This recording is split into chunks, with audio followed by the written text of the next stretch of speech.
so much.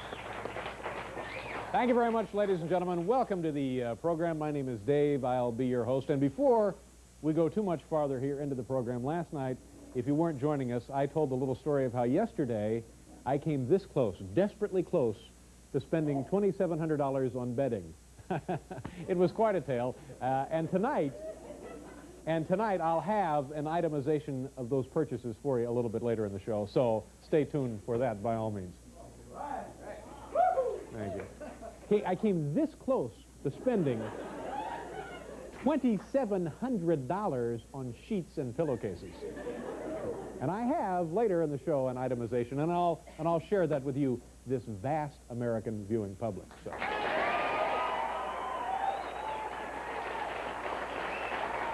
You know, I hate to follow great news with bad news, but that is pretty much life, isn't it? It's the ebb and flow, the up and down, the in and out.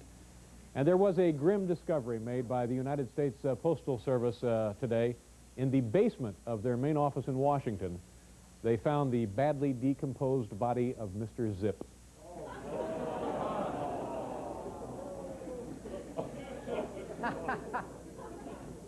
Nearly $3,000 worth of sheets and pillowcases.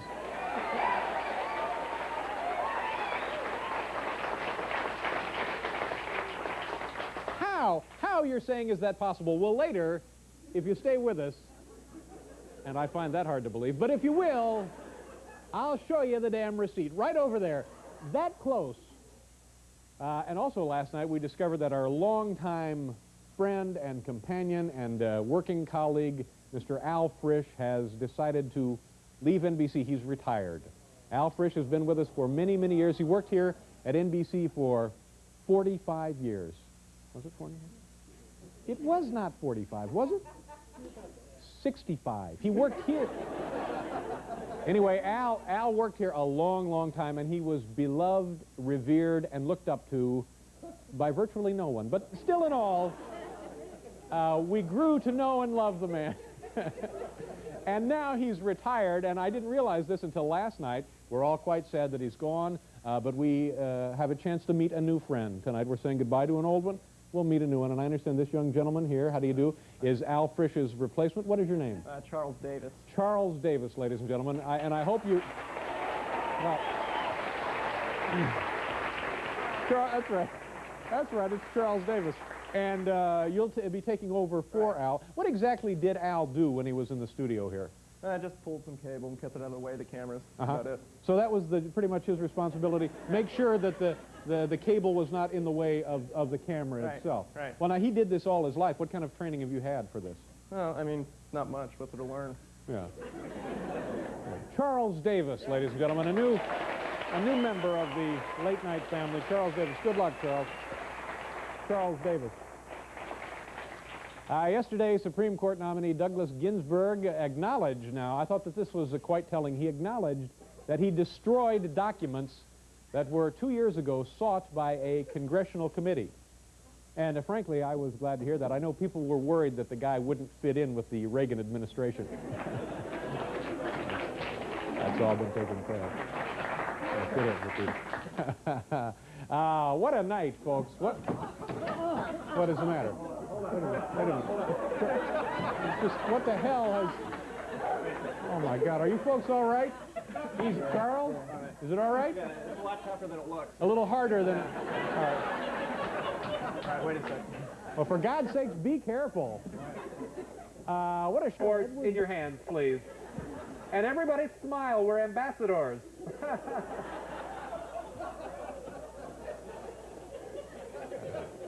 I don't know. Here's what we're going to do. I got to go down the hallway. We're going to do the top 10 in a different location tonight. So, Paul... Excuse me. A tuna salad up in the commissary. So, Paul, I'm going to deputize you now. I'll be down. It'll take me a minute to walk down the hallway there. Now, I need your solemn vow that you can entertain these people for a minute while I'm gone. I should entertain the people while you're gone? That's right. I know you can do it. All right, I'll do my best. And how are you going to do that, Paul? Well, I'll play a little song for them. All right, Paul is going to sing a little song for you. Sing and play or just play? I'll sing and play a song. Whatever it takes takes to entertain. Hall. Do I have everything we need? All right, Paul. Good luck. I'll be right back, folks. Okay. And enjoy Paul's little song. Oh, lovely to see you. Thank you very much. You know, a lot of people say that they're not writing songs like they used to anymore. Let me be the first to disagree and play a little song that goes something like this. And sometimes when we touch, that honesty's too much. I tell you what, I've got to close my eyes. Hal, run the cartoon. The heck with the And song. What do you want us for? We ain't got nothing.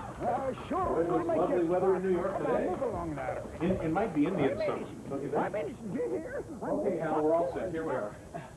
Hi, nice to see you. We're in the... excuse me, tuna salad. Sorry. I never tire of a really classic joke. This is the carpeted part of the building here at 30 Rockefeller Center, and we're going to go in here. This is 610W. This is the operations and engineering office. And we're not sure exactly what they do. We think it has something to do with Marv Albert's hair. Let's go in, shall we? Take a look at this carpeting, ladies and gentlemen. Oh, also, it's about 5:30 in the afternoon, and that, of course, means that there will be nobody here. These folks are long gone. This is some kind of office. Oh, here, this is nice. Here are all of the plans for the coming year that operations and engineering have come up with. This is nice. This is the very first Xerox machine. We keep it on display there for tourists. Come on back, and I'm not sure whose office this is, but I think you can tell that whoever sits behind this desk is an amateur magician. Hal, is the audience still there? Yeah. Come on in here. Well, this is a vast complex. This is lovely. Look at this. Look at this huge office with this lovely carpeting. This is pretty nice. Now this is one of the great views in all of New York City. This is 6th Avenue, looking all of the way north. It's dark, it's rush hour, and you can see Radio City Music Hall across the way. Up the road, you can't really see it from here, is Central Park. But look at this. This is the city. This is where the cities are supposed to be. And look at all of the people down there in the various intersections. Right. I am the president of NBC, the most powerful television network in the world. I'm not wearing pants. I'm not wearing pants. So, you people go home. The Christmas tree is not up yet. Go back to Long Island. We don't want you here. all right, so tonight's top 10 list. The category is top 10 New York City pedestrian tips. These are tips for pedestrians from the home office in Scottsdale, Arizona. Here we go, number 10. Pedestrian tips, ladies and gentlemen. Please pay attention. Number 10. The city does not employ so-called wallet inspectors. Number 9. Remember, regular hot dogs do not have fingernails. Number 8. Yelling at cab drivers in English wastes your time and their time. Number 7. John Gotti always has the right-of-way. Mr. Gotti always. Number 6. Avoid paperwork for your next of kin by keeping dental records on you. Number 5. Don't lick food from a stranger's beard. Number 4. It's bad manners to lie down inside someone else's chalk body outline. Number 3. Cabs driving on the sidewalk are not permitted to pick up passengers. Number 2. If you catch an exploding manhole cover, you may keep it. And number 1.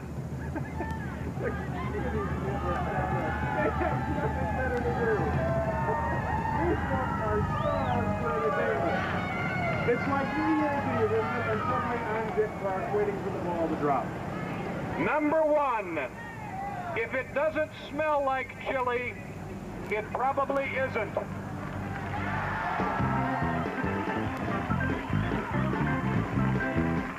go back to your houses of worship. There is nothing more to be seen here tonight.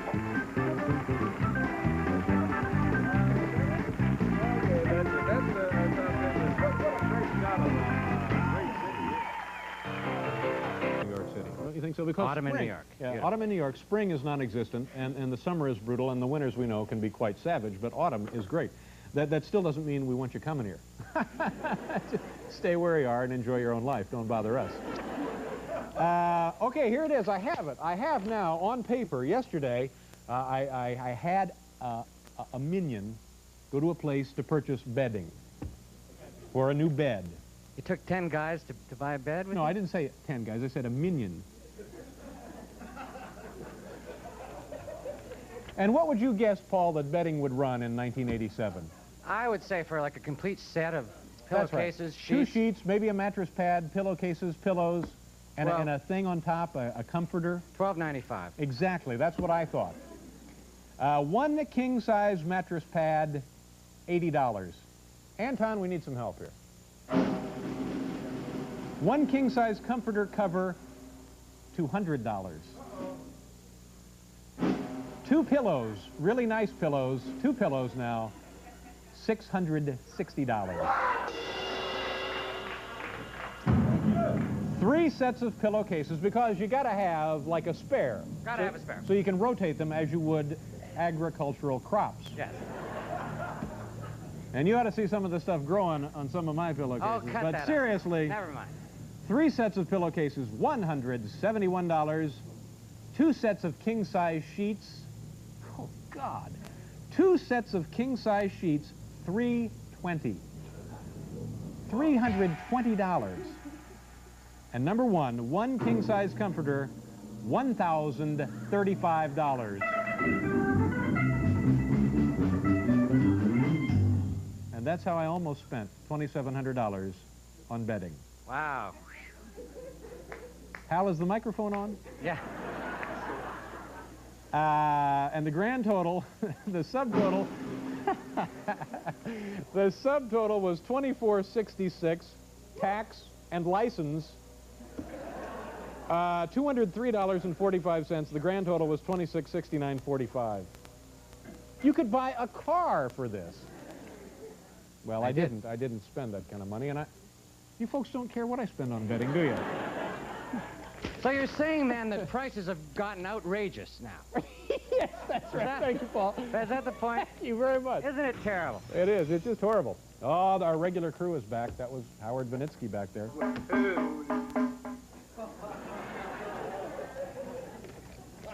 One of the clauses in the contract nobody read.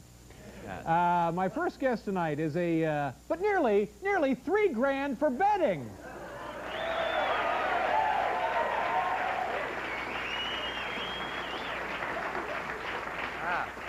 See, I get the feeling that these people are saying, well, what did you expect? It's about... I mean, but don't you think that's exorbitant? Why do you want to know? Someone, I didn't send someone out, I asked someone, would they go out, and they did, and they came back with nearly $3,000 worth of stuff. I didn't want to spend that kind of money. Prices today. That's right, Paul. It's a great example of that, what you just said. Play? I have. It looks like a great active sport. How about you? How's your game? Well, I'm not very good. I played for a long time, and I stink. It's true.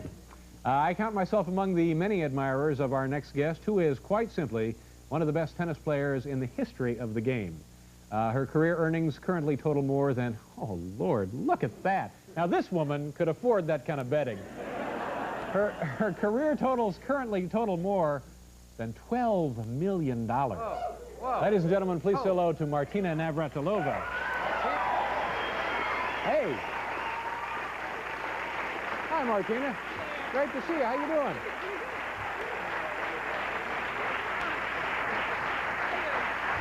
How you doing? Pretty good. That would buy a few beddings, wouldn't it? Yeah, I would think so. You know, it's fun for us to have you on the program because, and I don't mean this to embarrass you, and certainly it's nothing you don't already know. You really are one of the greats of the game. I mean, there would only be, what, maybe 4 or 5 other people, men or women, that we could seriously talk about in the same breath with you, don't you think? Well, it's, I mean, you can't answer that, but it's true. I like to be, I think it's hard to say who's the greatest, but I like to just say that would be great if I was one of them. Well, Because, you are. That's, you know, if I was born in 1920, God knows where I would have ended up. Yeah. But, of course, the game is pretty young anyway. It's about 100 years old. Now you mentioned 1920. How was the game different then to now? Well, they played with wooden rackets, with wooden handles that you probably couldn't crack an egg with right now. Yeah. And women wore long dresses, Right. and men wore long pants, long sleeve shirts. Couldn't crack an egg with those either. No. Martina, what's the difference between playing with a wooden racket and I guess now it's some kind of fiber, some kind of Well, you carbon? get a lot more power with a lot less effort. The ball goes that much further, that much stronger. So you know, you can hit the ball a lot harder, and it would be a great handicap to play with those kind of rackets now against people that use the aluminum or fiberglass or graphite rackets. Is that the most important thing to do? Hit the ball as hard as you can. If you do that 90–80% of the time, are you always going to win? Well, if you can keep the ball in play, Yeah. that's the problem. If you hit it that hard, then usually you miss a lot too. Yeah. So the fine line is trying to hit it as hard as you can, but still control it and get it in play. Is it conceivable that a man or a woman could be successful in modern tennis with just junk, just you know what I'm saying? No power, Is that but how just you played? that is how I play. Yeah, yeah. Well, you can be very successful with it, but once people get used to it, then you're probably in trouble. But they'd there eat have you been alive. some spin artists. Billie Jean, who is a great player, who hits the ball hard, but when she needed to, she had great variety of spins, and she could give you junk if she wanted Yeah, to. yeah. But it's a great, just an off-speed type of thing. You know, I do that once in a while just to throw the opponent off. Yeah, But yeah, but once they figure out how to play against that kind of attack, you're done. yeah. You're done. How old are you? Do you mind if I ask you that? Well, no, everybody knows it. I just turned 31 a couple weeks ago. 31. Yeah. And what do you see as how much? You're still ranked number one. No, Not I'm number number one? 2. Number two to whom now? Steffi Graf. But this is just a computer deal, isn't it? I mean, it depends on what month we're in. Well, hopefully if things go well by the by the spring of next year, I should overtake her if I just play halfway decently. But Yeah. See, I love that. I just love that. I do. I think that's great. Oh. Yeah. So how much longer do you see yourself being able to play that kind of tennis? You're gonna ask me that question too. Has everybody asked you that question? Yeah.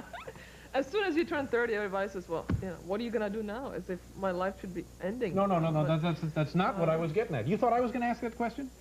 yeah.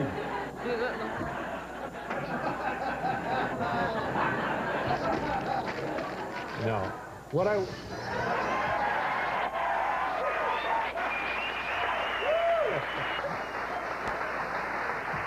You don't need that people. No, I don't You need know that what you're people gonna to- ask me anyway. No, what I was going to ask you now... Want me to get it back? No, that was great. I liked how you did that. A lot of power. No A lot of spin on that.